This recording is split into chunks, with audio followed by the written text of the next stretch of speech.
Welcome to Never Rewrite. I'm Isaac Askew. And I'm Jeffrey Sherman, and today we're going to revisit John Henry. For those of you who don't know, John Henry is a American folk hero.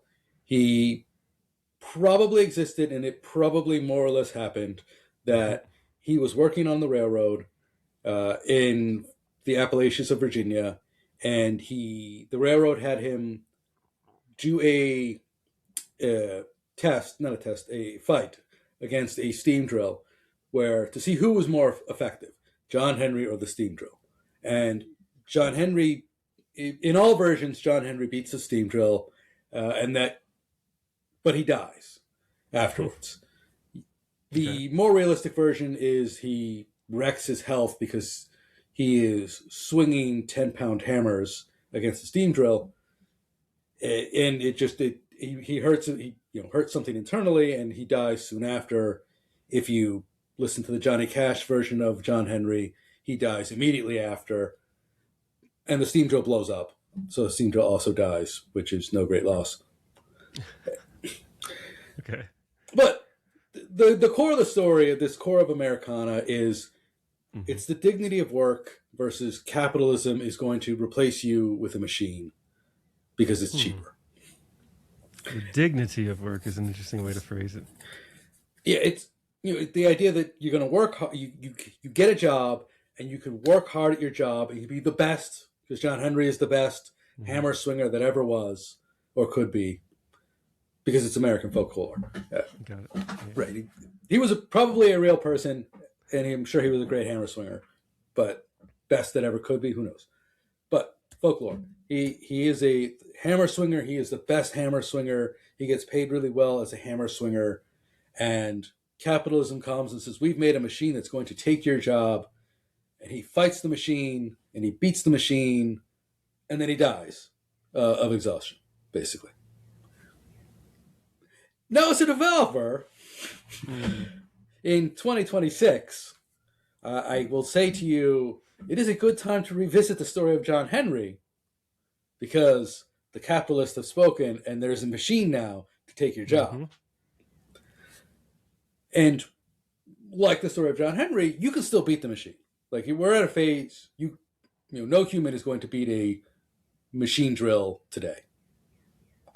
But we are still in a phase where you can work hard and beat that drill, and it may or may not kill, you may or may not have to work yourself to death, but you can still do it, right? We are still at that cusp.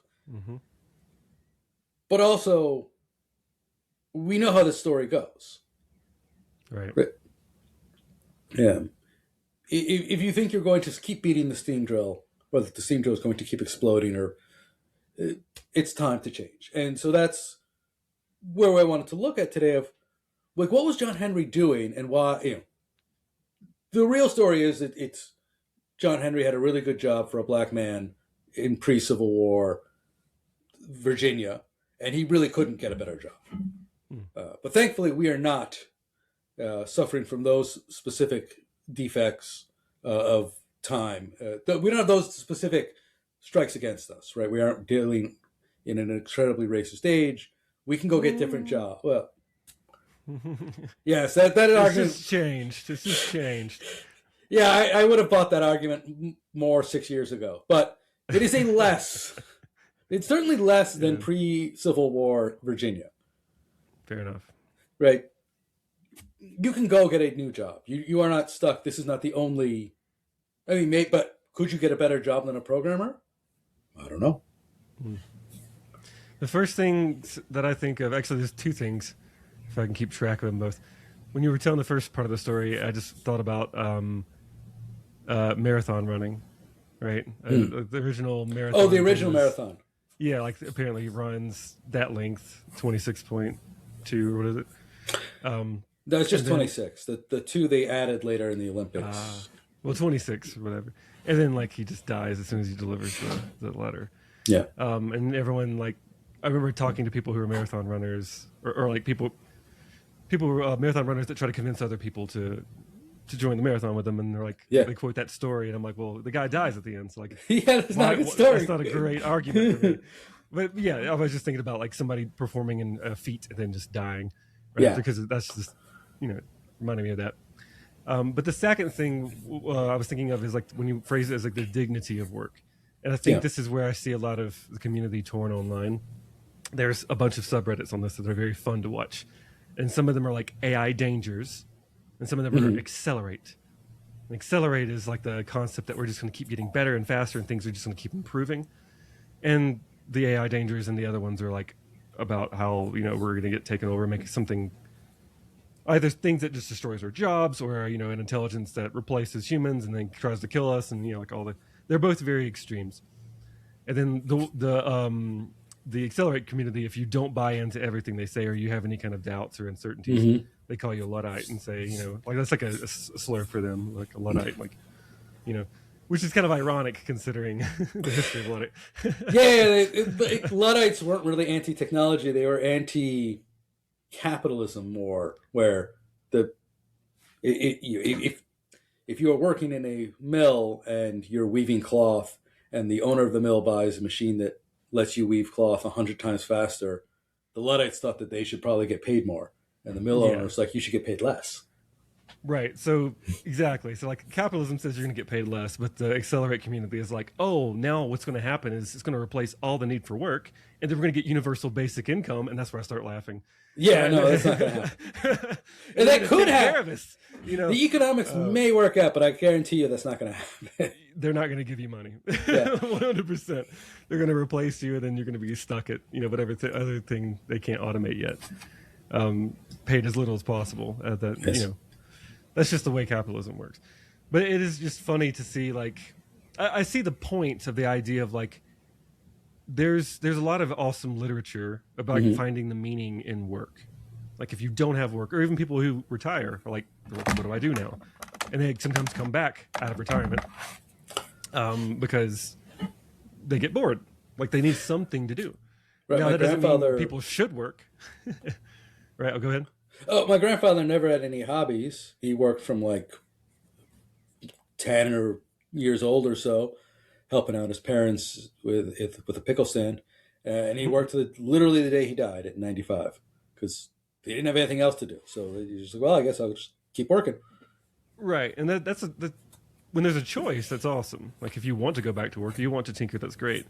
It's just the idea, like I love the idea that Accelerate community is going for, which is like, oh, cool, we can automate work, and then we can explore art and this other kind of stuff, which I think that sounds great. Like in a dream world, sure, you know, utopia.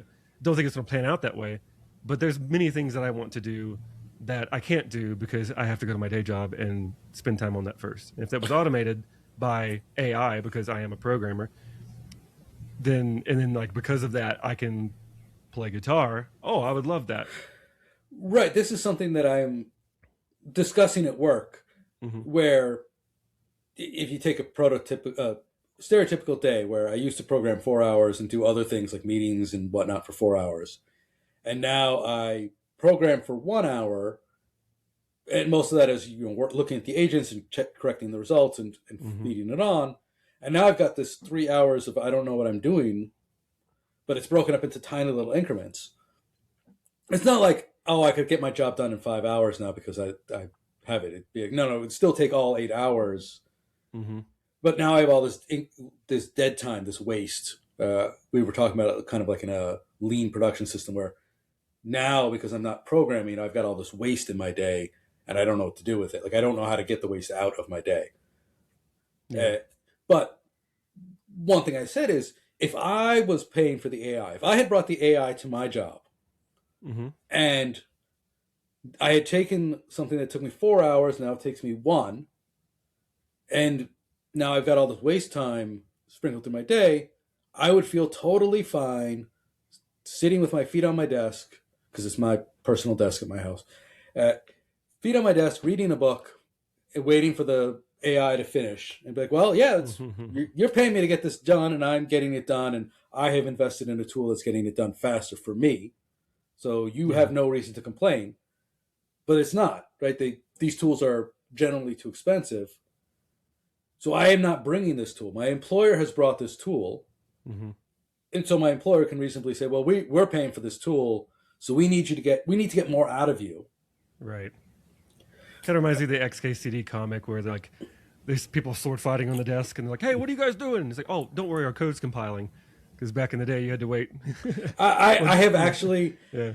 I said that recently, like a few months ago. I'm like, wow, I'm gonna go goof off because my code's compiling, and I haven't said that in almost 20 years. Exactly, it's been a long time. But there's something to be said too about the space. Yeah, and maybe this just sounds like an excuse to the CEO or whatever, but I just know that like I've talked to Rebecca about this a few times, where like if I just take a break from it, because I'll get really into my work for a bit. I'll just like, you get in the tunnel, you zone in. There's some times where I get diminishing returns just working. And if I go for a walk, like I just force myself to go grab the mail real quick or run an errand, then something will come to me. The moment I'll just take a break from the concept, like this has even happened just like at night, just taking a shower too, where like I give myself a break, then I'm like, okay. It's the eureka moment. If you're always focused on building, you don't give space for the eureka moment. So I think, I'm not saying, we need 3 hours of space to talk. I need 3 hours of space and 3-day weekends. Right, exactly. Oh, yeah. But I'm just saying there is something to be said for a little bit of a break. While the thing's building it, you can go, well, it is going that route. I wonder if there's a better way. And just like you could even be discussing while it's building. Like the idea is like you can have it doing things asynchronously. You can have it building things when you're in the meeting, right? Before you couldn't do that. And then you can have a meeting talking about things, and then you could have it building it one route. And if you decide that's the right route, great. It did it by the time you got out of the meeting. It's done, maybe. If it's not, I would like to point out, you can correct it. That if you come away with this as AI means that you now get to spend more of your day in a meeting, every kind of developer is going to hate you. Both the Luddites and the boosters. They will all be like, no. No, I'm just giving an example of like the fact that you're away and it's working. Yeah. So if the meeting is that, we're going to go a different route, no worries, because you didn't lose any work from your perspective, your hourly perspective or whatever, because you can go back and cancel it and do a different route. Or if that was the right way, you can go back to your desk and it's done. Cool. The entire time we were figuring out if this is the right path or not, we had it working on the path we thought was right. We were right about it, and now it's done. So it gives you more time to collaborate and understand the problem while not wasting time, but like, yeah. Right. But back to the actual topic, because we're now off topic. We've moved from John Henry and the dignity of work to how to squeeze, AI puts waste into your day. How do you squeeze the waste out?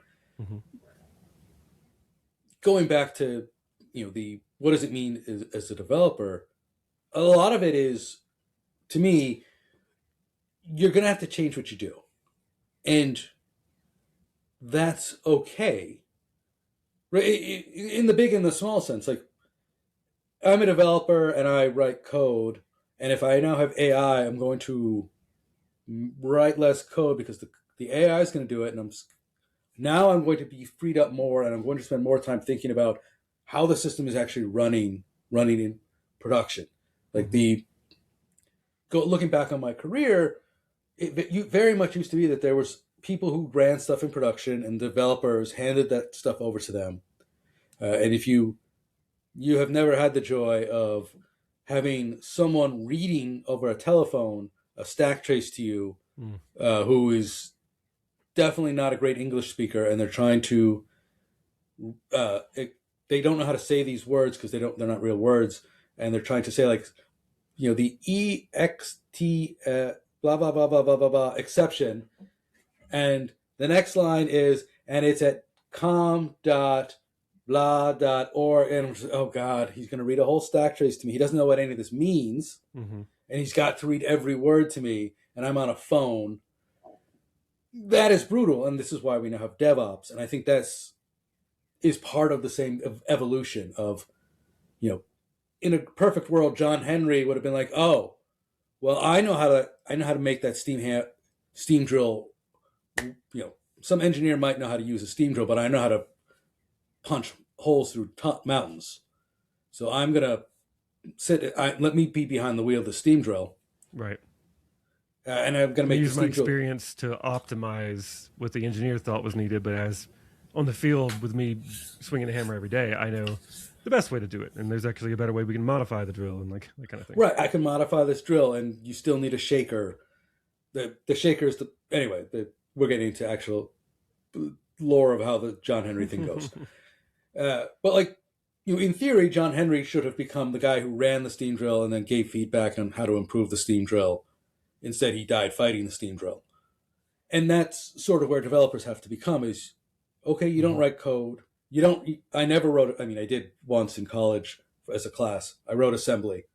But after I did it as an experience of, aren't you glad you have compilers? Yes. Right. Yes, I am. Right now, it's another step backwards because the goal is not to write code. The goal is to run software. Yeah. Well, you were saying we were off topic, and we tried to guide it back, but I thought it was all kind of related, right? So yeah, it's related, especially because the phrase I go back to again, like how you use the term dignity of work. That's the same concept here of whenever we're working at our desk and then taking a break and letting it work for us versus guide it. It still explores to me this kind of philosophical concept of do I need to work? Is it okay to not work, to take breaks? Is my life my work? Is the thing is this new technology replacing me, or can I adapt with it? I think all of that is still kind of related to this, this ballad, if you will. And I think that there's an interesting thing to be said about, like, I know in this case the guy like works until he dies, right? Just to beat it. Yeah. And I don't really know necessarily.